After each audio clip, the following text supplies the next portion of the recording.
Amigos, gracias por seguir con nosotros en República de la Verdad y de inmediato le damos la bienvenida y yo haciendo una rectificación, conversamos con Edwin Paraiso, ex cónsul dominicano en Haití, pues para, bueno, seguir dándole, digamos, seguimiento a la situación del hermano país que tiene pues bastante preocupado a muchos dominicanos aquí y allá. Buenas tardes, señor Edwin. Muy buenas tardes, un placer estar con ustedes. Bienvenido a República de la Verdad. Muchas gracias. Quisiera que Siempre a la orden. empezáramos, quisiera que empezáramos, Edwin, por la situación de las escuelas, a propósito de que conversábamos con nuestra audiencia hace un momentito del inicio de la docencia aquí en el país, este 21 de septiembre. Veo que los medios haitianos reportan que el inicio de las clases en Haití está pautado para el 3 de octubre. Sin embargo, hay unas 30 escuelas en una demarcación específica que, según reportan los medios, están vandalizadas. Si tiene alguna información al respecto que pudiéramos explicarle a la audiencia del programa. Sí, efectivamente, se ha reportado estos saqueos que se dieron en ciudades como Gonaives, en Miagbalé o en toda la zona, la región que se llama la región del Plato Central. Y lamentablemente la ira de la población en hay algunos centros educativos que son referencias. Por ejemplo, esa escuela que se llama Santa Rosa en Gonaives es una referencia en la historia de la educación. Está en toda la región y en la ciudad de Gonaives. Pero es importante subrayar que hubo un movimiento de devolución de materiales y equipos llevados por la población de la y también de otras compañías. En cuanto al inicio de la escolar como tal, hay que subrayar que el ministro Nesmi Maniga ha hecho un gran esfuerzo para poder ampliar la cantidad de jóvenes, de estudiantes escolares que estarían que estarían iniciando el año escolar en todo el territorio nacional.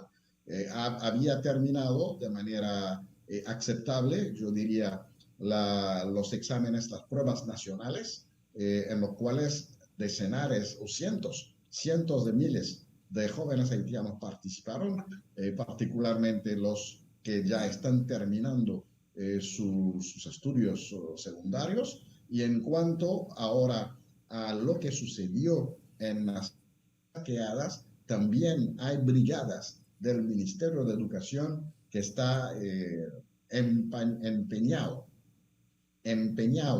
en preparar todo para que el inicio de las clases no sea afectado.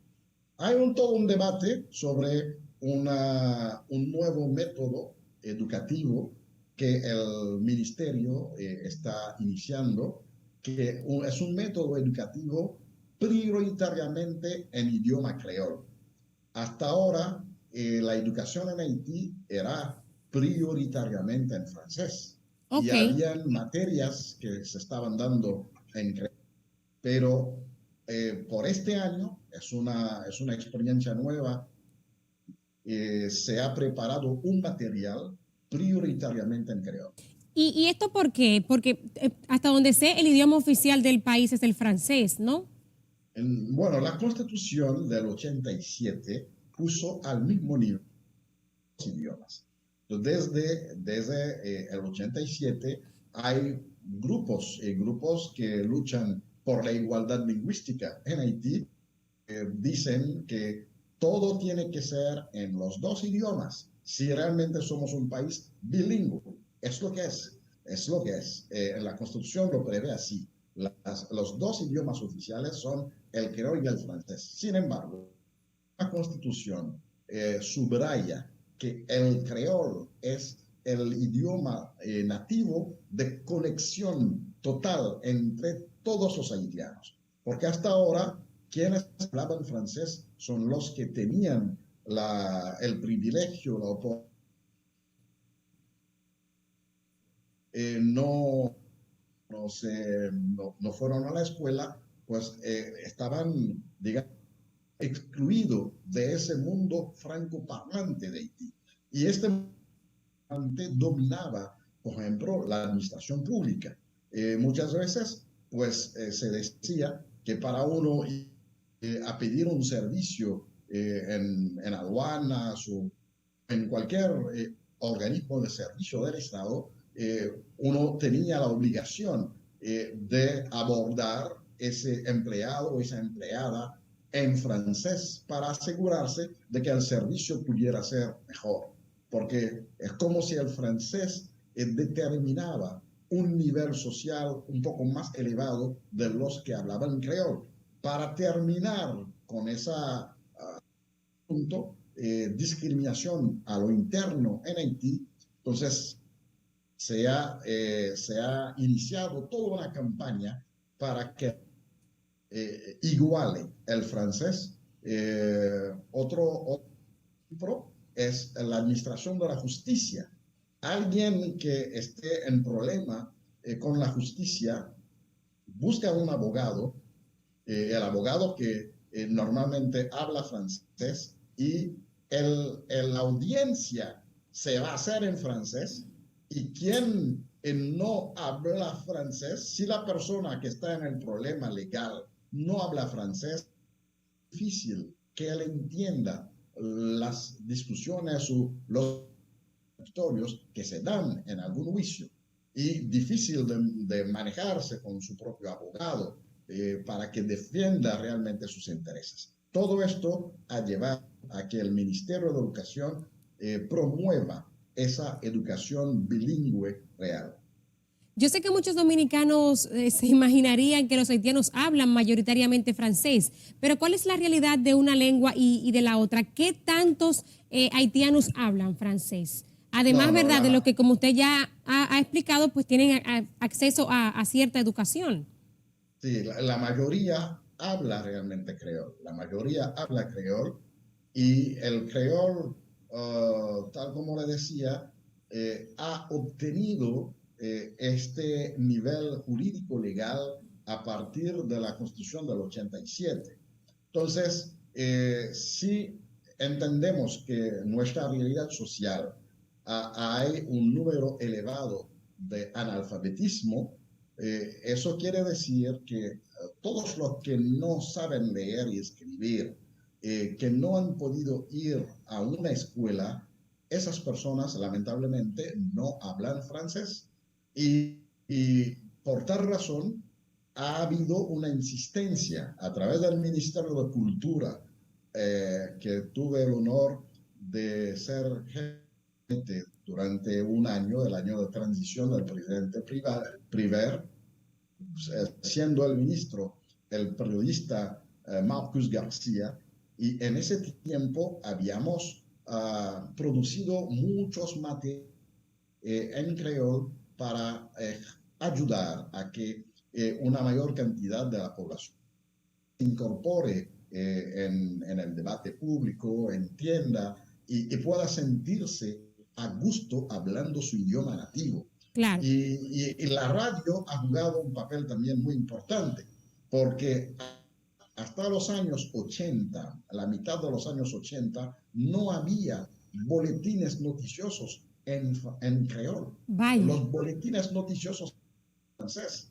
Y cuando emisora como Soleil o Radio Haití comenzaron a noticiarios en creol, eso fue una revolución en la historia de la radio en Haití y también tuvo un impacto motivador en la población haitiana, porque en ese momento había, por ejemplo, el caso de Ferdinand Marcos en las Filipinas, que era otra dictadura, y todo lo que la colección de zapatos que tenía su esposa y que había creado una ira en las Filipinas, lo mismo pasó con la pareja presidencial. Entonces la población comenzó a informarse de lo que está pasando en el mundo y el impacto fue fue tremendo en cuanto a concientizar los ciudadanos y reforzó ese impacto la lucha en contra de la dictadura. Edwin, usted señalaba que, hablaba de la ira de la ciudadanía cuando hablábamos de los ataques que ha habido a las escuelas. ¿Esto significa que esta vandalización en las escuelas ha sido por parte de ciudadanos en medio de manifestaciones y no por parte de las bandas?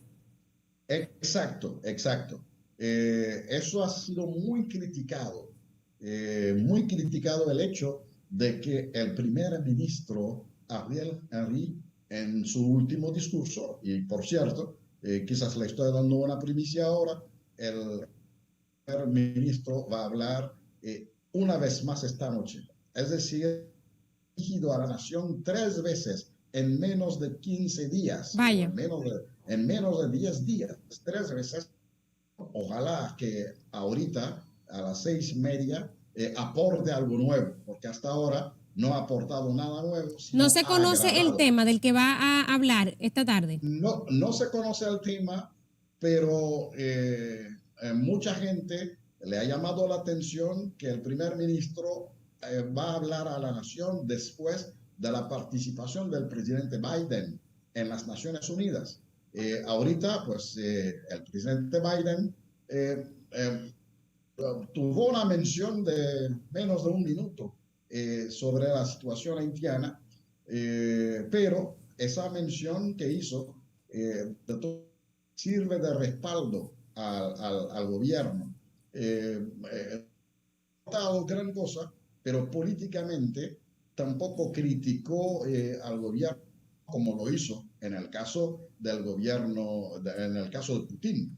Entonces se ve que el gobierno haitiano es un gobierno que goza todavía del apoyo de la administración Biden, lamentablemente un apoyo que en Haití Ariel Henry ha perdido.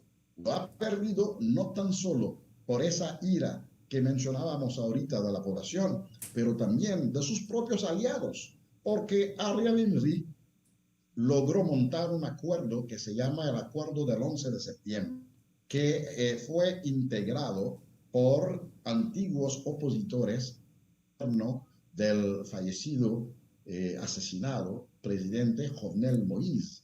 Y esas figuras que son figuras políticas de relieve en Haití, como la senadora, ex senadora Edmond Bozil, como también la ex ministra Michel, o como André Michel, que es un abogado, o como Nenel Kassi, son figuras políticas de relieve que se habían, digamos, se montaron en el tren gubernamental, en Ariel Henry. Pero estas personas últimamente y han dicho que Henry no respetó los acuerdos y por tal razón se sienten en la o se ven de salir de ese acuerdo.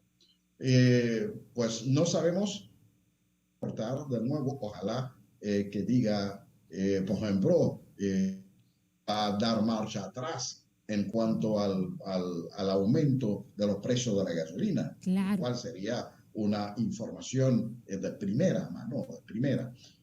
Sin embargo, ya sabemos que es difícil que haga marcha atrás, visto que es una decisión que fue impuesta por los organismos financieros internacionales, como el FMI, como la BID.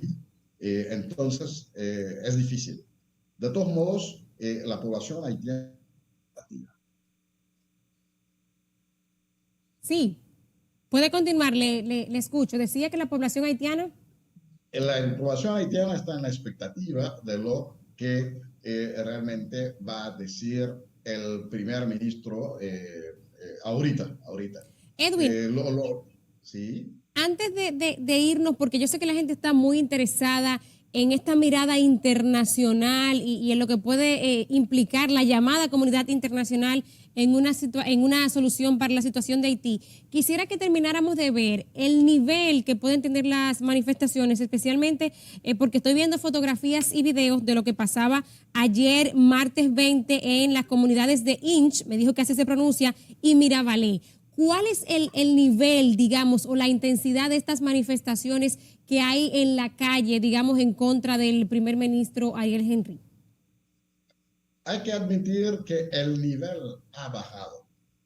Si lo comparamos con lo que sucedió la semana pasada, desde del miércoles hasta todo el fin de semana, entonces hay que admitir que esa movilización, esa forma de bloquear el tránsito en casi todo el territorio nacional. Entonces, hoy día, en la jornada de hoy, ha demostrado que ha habido debilitamiento del movimiento de protesta, y lo cual es normal, porque es una población que pasó varios días bloqueando todo sin poder abastecerse de manera fluida. Aunque los mercados funcionan, pero los supermercados están todavía cerrados. O si hay un supermercado abierto, tiene que ser un supermercado que no está situado de importante.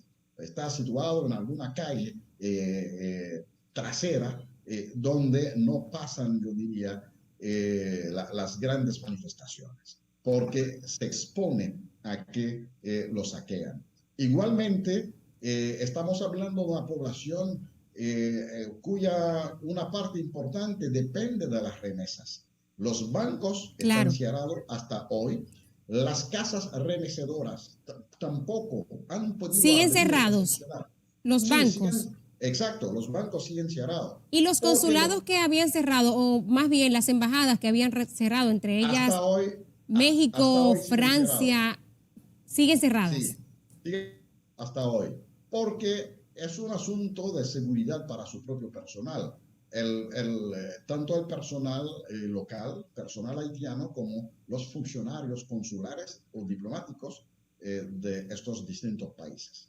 Hay que moverse hasta el lugar donde está situado el consulado o la embajada. Entonces, en ese tránsito ida y vuelta, puede ser que encuentren riesgos. Y por tal razón, los trabajos que se pueden hacer en casa, estuvimos en la pandemia, pues los consulados lo hacen desde el domicilio.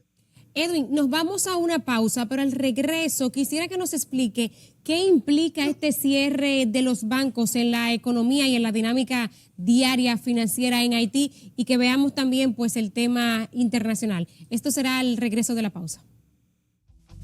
Amigos, y seguimos la conversación con Edwin Paraison. Precisamente antes de irnos a la pausa, conversábamos sobre el impacto en la dinámica financiera diaria del cierre de los bancos, que creo que lleva ya más de una semana en Haití, Edwin. Eso quiere decir que todas las actividades bancarias, las actividades monetarias están hay transacciones que no pueden hacerse. La vida cotidiana está fuertemente afectada porque fue una decisión de la asociación de... Entonces, tanto el banco estatal, el Banco Nacional de Crédito, BNC, como los demás, los bancos privados, pues todos cerraron sus operaciones porque se han sentido amenazados. Amenazados por un discurso político que los ponía como responsable, uno, de la desvalorización de nuestra moneda nacional. Hay varios economistas que se han pronunciado sobre el particular, diciendo que la mayoría de los bancos, incluyendo el banco estatal, se han dedicado a la compra y venta de dólares como su operación principal. Y eso no debe ser su operación principal.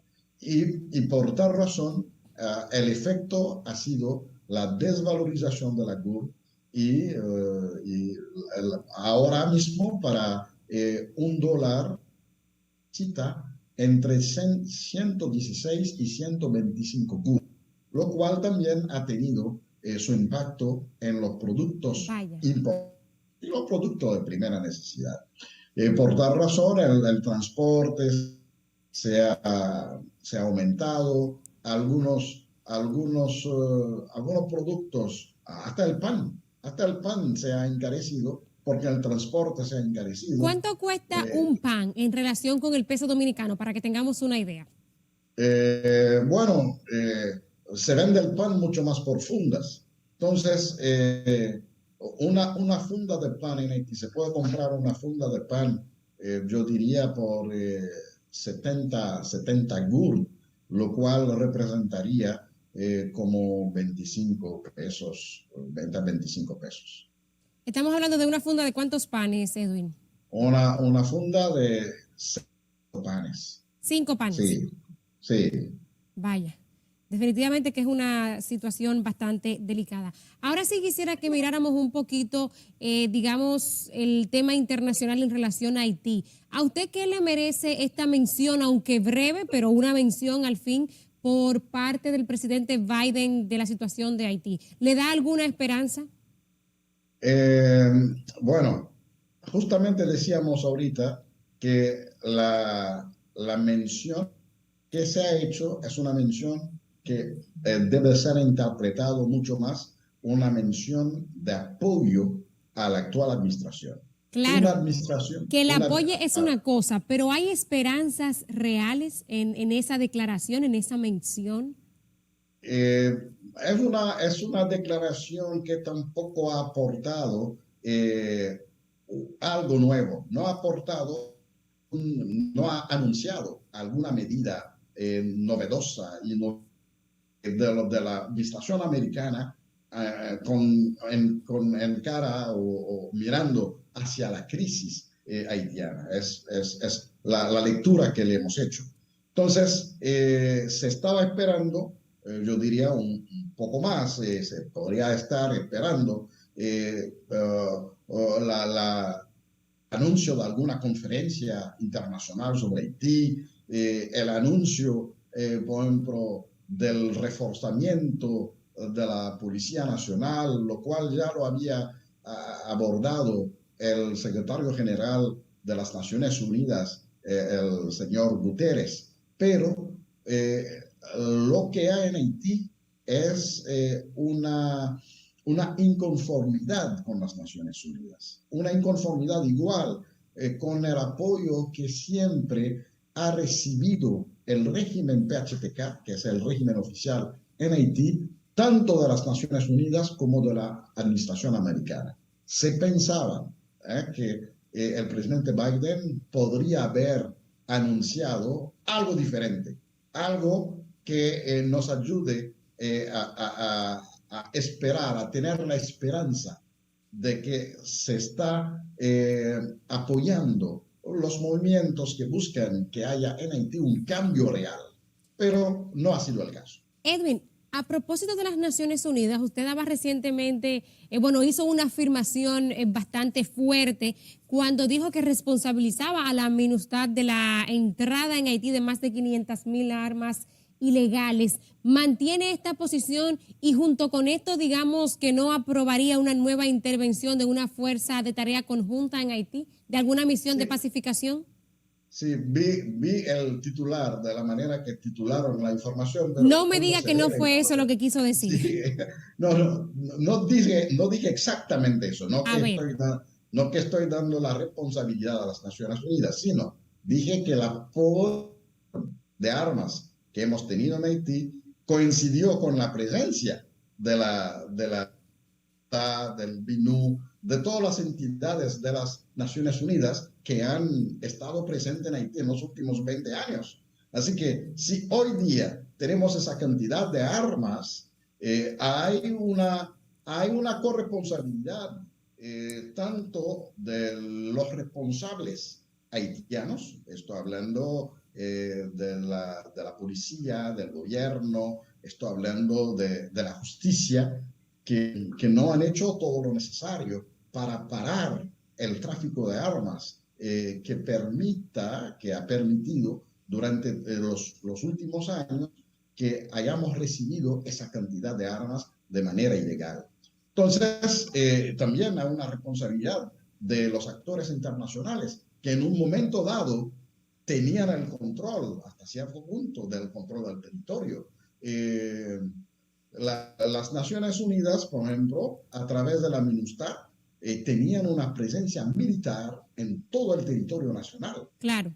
Y cómo esa presencia militar no ha ayudado a que pudiéramos controlar el tráfico de armas y la proliferación de gangas en varios puntos del país. Edwin, muchísimas gracias por la aclaración, especialmente en esta información, porque realmente fue bastante difundida. Yo cuando lo leí dije, bueno, esta es una afirmación bastante seria. Gracias también por todos estos detalles que ha ofrecido a nuestra audiencia de República de la Verdad. Gracias.